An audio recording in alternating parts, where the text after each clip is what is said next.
Movie के start होते ही हमें एक फैमिली दिखाई जाती है और इस फैमिली का नाम कॉलिन फैमिली था। इस फैमिली में टोटल 3 मेंबर्स थे। एक छोटा बच्चा जिसका नाम बर्नाबस है और उसके पेरेंट्स। ये एक काफी रिच और हैप्पी फैमिली थी क्योंकि बर्नाबस के फादर फिशिंग का बिजनेस करते थे जिसमें उन्हें काफी प्रॉफिट होता था और वो कंपनी काफी फेमस थी और उनके पैलेस का नाम कॉलिनवुड था। फिर देखते ही देखते बर्नाबस बड़ा हो जाता है और वो पैलेस में ही काम करने वाली एक लड़की के साथ रिलेशनशिप में था और उस लड़की का नाम एंजेलिक था। एंजेलिक बर्नाबस को कहती है कि तुम मुझे शादी के लिए प्रपोज करो, जिस पर बर्नाबस कहता है कि मैं तुमसे शादी करना नहीं चाहता। असल में बर्नाबस किसी और को पसंद करता था और उसी के साथ शादी करना चाहता था। इसीलिए एंजेलिक को ये बात बुरी लग जाती है और वो बर्नाबस से बदला लेना चाहती थी। इसीलिए वो ब्लैक मैजिक करके बर्नाबस के पेरेंट्स को मरवा देती है और साथ साथ वो बर्नाबस को भी कर्ज देती है कि जिससे तुम प्यार करते हो वो मर जाएगी। इसीलिए एंजेलिक उस लड़की को पोजेस करके उससे सुसाइड करवा लेती है। इस बात से सैड होकर बर्नाबस भी सुसाइड कर लेता है, लेकिन बर्नाबस के मरने से पहले ही एंजेलिक वहाँ पर आ जाती है और वो बर्नाबस को शैतानी वैम्पायर बन जाने का कर्ज देती है, जिससे बर्नाबस की सोल इमोर्टल हो जाती है। फिर एंजेलिक वहाँ के सारे लोगों को इकट्ठा करती है और कहती है कि बर्नाबस एक वैम्पायर है, इसीलिए वो उसे कब्र में दफना देती है। इस इंसिडेंट के बाद तकरीबन 200 साल का टाइम गुजर जाता है, जहाँ पर हमें एक लड़की दिखाई जाती है जो कि काम ढूंढने के लिए कॉलिन वुड्स यानी उसी पैलेस में जा रही थी और इस लड़की का नाम विक्टोरिया होता है। फिर जब वो कॉलिन वुड्स यानी उस पैलेस में जाती है तो वहाँ जाकर वो बताती है कि मैं यहाँ पर काम के लिए आई हूँ और साथ ही वो वहाँ पर लगी बर्नाबस की पिक्चर को देखकर पूछती है कि ये कौन है। और तभी अचानक से वहाँ पर इस पैलेस की ऑनर आ जाती है जिसका नाम होता है एलिजाबेथ और वो विक्टोरिया को घर के बारे में सब कुछ बताती है और वो विक्टोरिया को कहती है कि मेरी सिस्टर का एक बेटा है और मैं तुम्हें उसके लिए हायर कर रही हूँ। विक्टोरिया एलिजाबेथ से उस बच्चे की मदर के बारे में पूछती है जो कि एलिजाबेथ की सिस्टर थी, जिस पर एलिजाबेथ कहती है कि उसकी मदर की समंदर में डूबने से मौत हो गई। फिर एलिजाबेथ विक्टोरिया को अपनी बेटी से मिलवाती है और खाने के टेबल पर विक्टोरिया उस बच्चे के फादर से मिलती है और तभी वहाँ पर एलिजाबेथ की फ्रेंड आ जाती है जो कि एक साइकाट्रिस्ट थी। फिर वही बच्चा चादर ओढ़कर विक्टोरिया को डराने आता है, जिस पर एलिजाबेथ उस बच्चे को बताती है कि ये आज से तुम्हारी न्यू टीचर है। वो बच्चा कहता है कि मेरी मदर मरी नहीं है। इस बात पर विक्टोरिया उस बच्चे का साथ देकर बोलती है, जिससे उस बच्चे के फेस पर स्माइल आ जाती है। इसके बाद विक्टोरिया अपने रूम में चली जाती है जहाँ एक बार फिर से कोई उसे चादर ओढ़कर डराने आया था और जब वो चादर हटाकर देखती है तो वहाँ पर एक सोल होती है जो विक्टोरिया को बताती है कि वो आ रहा है। यहाँ पर विक्टोरिया को कुछ भी समझ नहीं आता, इसीलिए वो सोल का पीछा करती है। इसके बाद हम देखते हैं कि कुछ लोग कंस्ट्रक्शन का काम कर रहे थे जहाँ पर उन्हें खुदाई करते हुए कब्र में से एक कॉफिन मिलता है, लेकिन जैसे ही वो उस कॉफिन को खोलते हैं बर्नाबस बाहर आ जाता है और वो एक एक करके सब पर अटैक कर देता है और उनका खून पी कर उन्हें मार डालता है। फिर वो एक आदमी से पूछता है कि बताओ क्या कॉलिन फैमिली का कोई मेंबर अभी भी जिंदा है, जिस पर वो आदमी कहता है कि जी हाँ, कॉलिन्स फैमिली में अभी टोटल 4 मेंबर रह गए हैं। बर्नाबस उस आदमी को हिप्नोटाइज करके उसे अपना गुलाम बना लेता है, जिससे बर्नाबस को पता चलता है कि 200 साल गुजर चुके हैं। फिर बर्नाबस अपने घर यानी कॉलिन्सवुड जाता है जहाँ जाकर वो एलिजाबेथ की बेटी और उसके नेफ्यू यानी उसी बच्चे से मिलता है। वो बच्चा एलिजाबेथ की बेटी को कहता है कि पेंटिंग वाला आदमी यहीं पर ही है। फिर वो दोनों अपने आप को एक दूसरे से इंट्रोड्यूस करवाते हैं और कहते हैं कि हम कॉलिन्स फैमिली से बिलोंग करते हैं और तभी वहाँ पर एलिजाबेथ आ जाती है जहाँ पर बर्नाबस उसे अपने साथ हुए सारे इंसिडेंट्स के बारे में बता देता है। साथ साथ वो ये भी बता देता है कि मैं एक वेम्पायर हूँ और मैं तो कभी भी नहीं मरा क्योंकि मैं तो इमॉर्टल हूँ। और साथ साथ वो पैलेस की कुछ खुफिया लोकेशन और खजाने के बारे में बताता है और वो एलिजाबेथ से प्रॉमिस भी करता है कि मेरे कर्स्ड होने की वजह से आपकी फैमिली को कोई नुकसान नहीं होगा। इतने सारे खजाने को देखकर एलिजाबेथ कहती है कि इतने सालों से आज तक हमें इस खजाने के बारे में नहीं पता चला। बर्नाबस कहता है कि मैं यहाँ पर रहकर आपकी फैमिली का मेंबर बनना चाहता हूँ।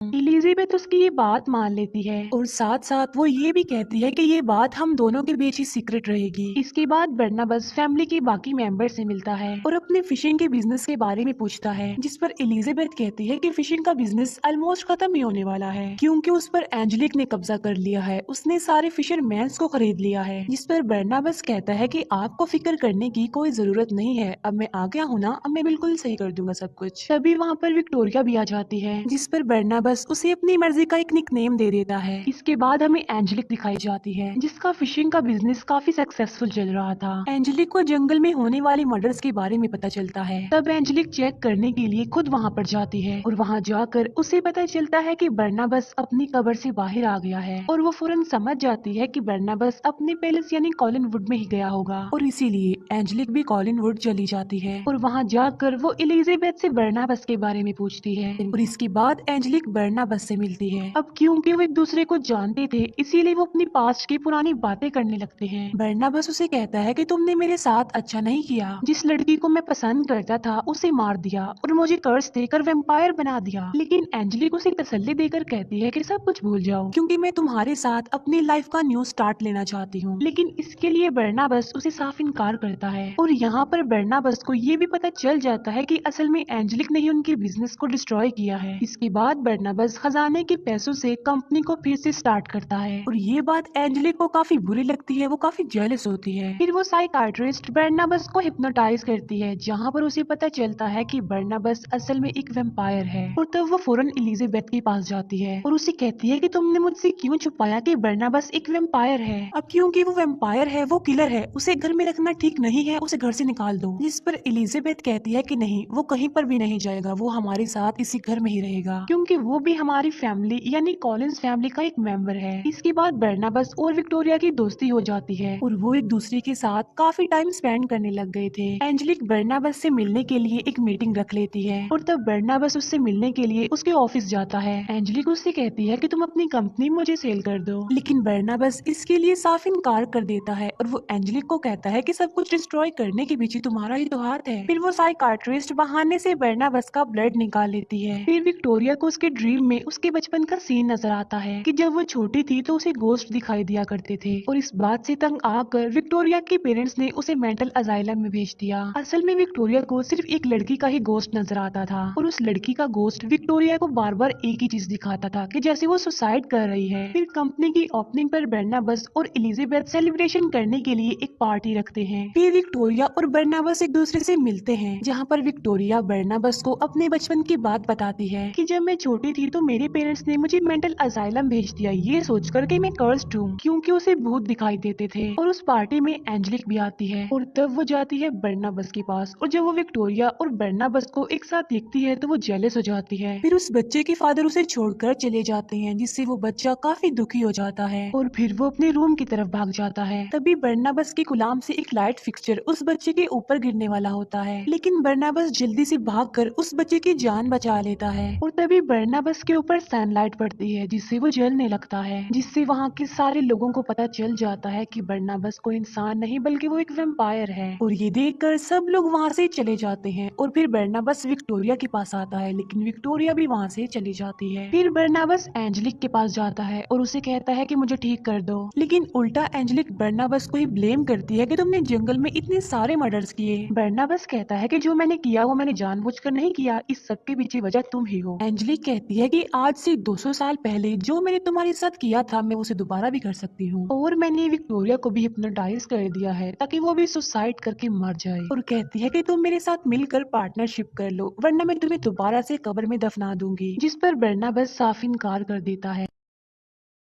और एंजेलिक उसे एक बार फिर से कॉफिन में बंद करवा देती है। फिर वो कॉलिंस फैमिली की कंपनी को एक बार फिर से डिस्ट्रॉय कर देती है और फिर जब एंजेलिक वहाँ से चली जाती है तब उस कब्र के पास एलिजाबेथ का नेफ्यू आता है और वो उस कॉफिन को खोल देता है। बर्नाबस उस बच्चे से पूछता है कि कितने साल गुजर गए हैं, जिस पर वो बच्चा कहता है कि ज्यादा नहीं, सिर्फ 20 मिनट गुजरे हैं। इसके बाद एंजेलिक पुलिस के पास जाती है और कहती है कि कॉलिंस फैमिली ने एक वेम्पायर, एक किलर को अपने पास रखा था और इसीलिए वो पुलिस को लेकर कॉलिनवुड जाती है ताकि वो उस पूरी फैमिली को अरेस्ट करवा सके। लेकिन तभी वहाँ पर बर्नाबस आ जाता है और एक्सेप्ट करता है कि हाँ वाकई मैं एक वेम्पायर हूँ, एक किलर हूँ, और मैंने जितने भी गुनाह किए हैं, जितने भी बुरे काम किए हैं, मैं उन सबको मानता हूँ, एक्सेप्ट करता हूँ। और साथ में वो ये भी कहता है कि ये सारा किया धरा एंजेलिक का ही है और सब लोगों को एंजेलिक की रियलिटी बताने के लिए वो उसका खून पी लेता है। लेकिन इससे एंजेलिक को कुछ भी नहीं होता, क्योंकि वो कोई इंसान नहीं थी बल्कि वो एक विच थी। फिर यहाँ बर्नाबस और एंजेलिक के बीच फाइट होती है और तभी उनके बीच एलिजाबेथ की बेटी बेटी आ जाती है जो कि एक वेयरवुल्फ बन गई थी। एलिजाबेथ अपनी बेटी का ये रूप देखकर काफी हैरान रह जाती है। फिर एंजेलिक और एलिजाबेथ की बेटी के बीच फाइट होती है, लेकिन एंजेलिक उस पर ब्लैक मैजिक करके उसे अपने सामने ज्यादा देर के लिए टिकने नहीं देती। एलिजाबेथ गुस्से में एंजेलिक से पूछती है कि बताओ तुमने मेरी बेटी के साथ क्या किया है, जिस पर एंजेलिक बताती है कि जब तुम्हारी बेटी छोटी थी तो मैंने उसे एक वेयरवुल्फ से कटवा दिया था और मैंने ही तुम्हारी सिस्टर यानी उस बच्चे की मदर को समंदर में डुबा कर मारा था। और वो बर्नाबस को कहती है कि तुम्हारे पेरेंट्स को भी मैंने ही मारा था। लेकिन तभी वहाँ पर एलिजाबेथ का वो नेफ्यू यानी वो छोटा बच्चा आ जाता है और वो एंजेलिक को धमकी देता है और एंजेलिक उसे कहती है कि सबसे पहले तो मैं तुम्हें ही मारूंगी। एंजेलिक उस बच्चे को मारने के लिए उसकी तरफ अभी बढ़ ही रही होती है कि तभी वहाँ पर उस बच्चे की मदर की सॉल आ जाती है और वो एंजेलिक पर जोर से चिल्लाती है, जिससे एंजेलिक जाकर झूमर से टकराती है और वो झूमर नीचे गिर जाता है और अब एंजेलिक भी काफी ज्यादा इंजर्ड हो गई थी।